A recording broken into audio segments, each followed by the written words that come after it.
హైదరాబాద్లో భారీగా వర్షం కురుస్తోంది. Banjara hills, Jubilee hills, Panjagutta, Ameerpet, Madhapur అలాగే తదితర ప్రాంతాల్లో భారీగా వర్షం కురుస్తోంది. భారీగా ఈదురుగాలు కూడా వీస్తున్నాయి. పలుచోట్ల చెట్లు విరిగిపడ్డాయి. రోడ్ల మీద వర్షపు నీరు నిలవడంతో ట్రాఫిక్ తీవ్రంగా అంతరాయం ఏర్పడింది. మరి దీనిపై మరింత సమాచారాన్ని మా ప్రతినిధి కుమార్ అందిస్తారు. కుమార్.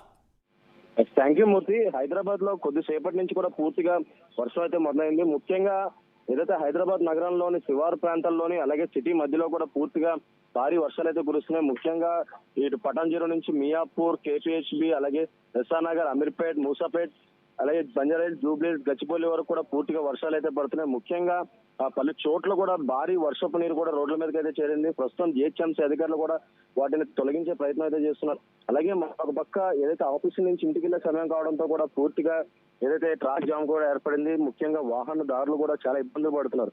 అలాగే మరొక పక్క ఈదురుగాలతో కూడిన వర్షం పడుతుండడంతో ఏదైతే మొత్తానికి జూబ్లీహిల్స్ అలాగే బంజారాహిల్స్, హైటెక్ సిటీ, కొండాపూర్, గచ్చిబౌలి, లింగంపల్లి, కూకట్పల్లి, పెగడ అలాగే అమీర్పేట్, పంజాగుట్ట, ఖైరతాబాద్, లక్కడికప్పులు, నాంపల్లి, సికింద్రాబాద్, అల్వాల్ ఇలా పలు చోట్ల భారీగా ట్రాఫిక్ జామ్ కూడా ఏర్పడింది. అలాగే వాహనాలు కూడా ఎక్కడెక్కడైతే నిలిచిపోవడం జరిగింది. అలాగే మరొక పక్క ఈదురుగాలులకి టోలీ చౌక్ లో, గోల్కొండ ఎండి లైన్స్ లో 200 సంవత్సరాల నాటి చెట్టు కూడా కూలిపోయింది. అలాగే దీంతో ఒక వ్యక్తి తలకు కూడా తీవ్ర గాయాలు కూడా అయినాయి. అలాగే 4 బైకులు కూడా డ్యామేజ్ అయినాయి. మేడ్చల్ జిల్లాలోని గట్కేసర్ మండల పరిధిలో కూడా పలు ప్రాంతాల్లో ఉరుముల మెరుపులతో భారీ వర్షం అయితే పడుతుంది. అలాగే విద్యుత్ కూడా ప్రస్తుతం పూర్తిగా అంతరాయం కలిగింది. ముఖ్యంగా పలు చోట్లయితే విద్యుత్ మొత్తం అంతరాయం కలిగింది. మరో 3 రోజుల పాటు కూడా వర్షాలు ఉన్న నేపథ్యంలో జిహెచ్ఎంసీ ఇన్ఛార్జ్ కమిషనర్ అమరపాల్ అధికారులతో వీడియో కాన్ఫరెన్స్ కూడా నిర్వహించారు. ముఖ్యంగా అప్రమత్తంగా ఉండాలని చెప్పి కూడా ఆదేశించడం జరిగింది. అలాగే మ్యాన్ హోల్ తెరిచి ఉండొద్దంటూ కూడా పూర్తిగా హెచ్చరించారు.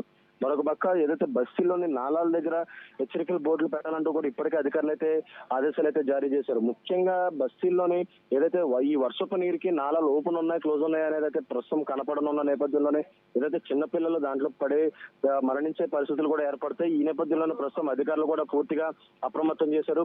గతంలో మనం చూసుకున్నాం వర్షాల కారణంగా కొంతమంది ఏదైతే నాలాలో పడి పూర్తిగా చనిపోయిన పరిస్థితులు అయితే ఏర్పడినాయి. ప్రస్తుతం అలాంటి పరిస్థితులు మళ్ళీ రిపీట్ అవ్వకుండా కూడా ముందుగా జిహెచ్ఎంసీ అధికారులు కూడా పూర్తిగా ముందుగా అప్రమత్తం అయ్యారు. అలాగే ఏదైతే నాలాల దగ్గర కూడా హెచ్చరికల బోర్డులు ఏర్పాటు చేయాలని చెప్పారు. ముఖ్యంగా టీఆర్ఎఫ్ ఎలక్ట్రిసిటీ సిబ్బంది కూడా ముఖ్యంగా ఎప్పటికప్పుడు అందుబాటులో ఉండాలని చెప్పారు. అలాగే కంట్రోల్ రూమ్ కు వచ్చిన కంప్లైంట్స్ కూడా ఇమీడియట్ గా సాల్వ్ చేయాలంటూ కూడా ఇప్పటికే అధికారులు అయితే ఆదేశించడం జరిగింది.